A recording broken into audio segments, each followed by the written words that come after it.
गौतम एक प्रतिभाशाली युवक था जो अपने जीवन में बहुत कुछ हासिल करना चाहता था। उसकी बुद्धिमत्ता और कौशल की हर कोई प्रशंसा करता था, लेकिन उसमें एक कमी थी, उसमें आत्मसंयम की कमी थी। चाहे वह पढ़ाई हो, काम हो या किसी अन्य महत्वपूर्ण काम में, वह जल्दबाजी करता और धैर्य नहीं रख पाता।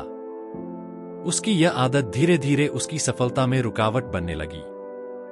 गौतम के पिता, जो एक बहुत अनुभवी और धैर्यवान व्यक्ति थे, उसे कई बार समझाते कि आत्मसंयम के बिना जीवन में किसी भी बड़ी उपलब्धि को हासिल करना मुश्किल होता है।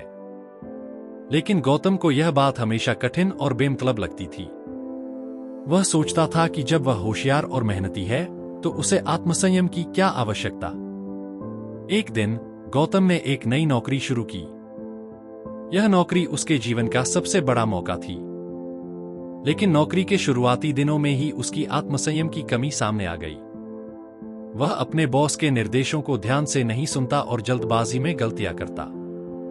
इससे न केवल उसके काम की गुणवत्ता प्रभावित हो रही थी, बल्कि उसकी छवि भी खराब हो रही थी। एक दिन उसके बॉस ने उसे बुलाया और कहा, गौतम, तुम्हारी काबिलियत पर कोई संदेह नहीं है, लेकिन तुम्हें आत्मसंयम की सख्त जरूरत है। जल्दबाजी में काम करने से सिर्फ परिणाम खराब होते हैं। आत्मसंयम वह गुण है जो तुम्हें लंबे समय तक सफलता दिला सकता है। गौतम को यह सुनकर झटका लगा।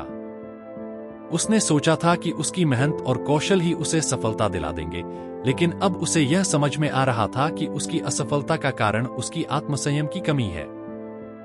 वह बहुत निराश हुआ, लेकिन उसने हार नहीं मानी।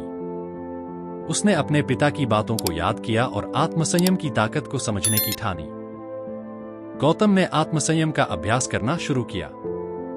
उसने धैर्यपूर्वक काम करना, ध्यानपूर्वक सुनना और सोच समझकर निर्णय लेना सीखा। पहले जहां वह हर काम में जल्दबाजी करता था, अब वह ध्यान और समर्पण के साथ काम करने लगा। धीरे धीरे उसका काम निखरने लगा और उसकी छवि भी सुधरने लगी। कुछ महीनों बाद गौतम की मेहनत और आत्मसंयम ने उसे उसके कार्यक्षेत्र में नई ऊंचाइयों तक पहुंचा दिया। उसके बॉस और सहकर्मी अब उसकी तारीफ करते थे।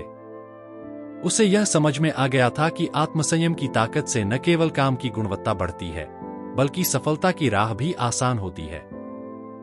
गौतम के इस बदलाव ने उसे एक नया जीवन दिया। उसने अब न केवल अपने काम में, बल्कि अपने व्यक्तिगत जीवन में भी आत्मसंयम को अपनाया। उसके रिश्ते सुधरने लगे, उसका जीवन व्यवस्थित हो गया और वह खुद को मानसिक और शारीरिक रूप से मजबूत महसूस करने लगा। इस अनुभव ने गौतम को यह सिखाया कि आत्मसंयम केवल एक गुण नहीं, बल्कि एक शक्ति है।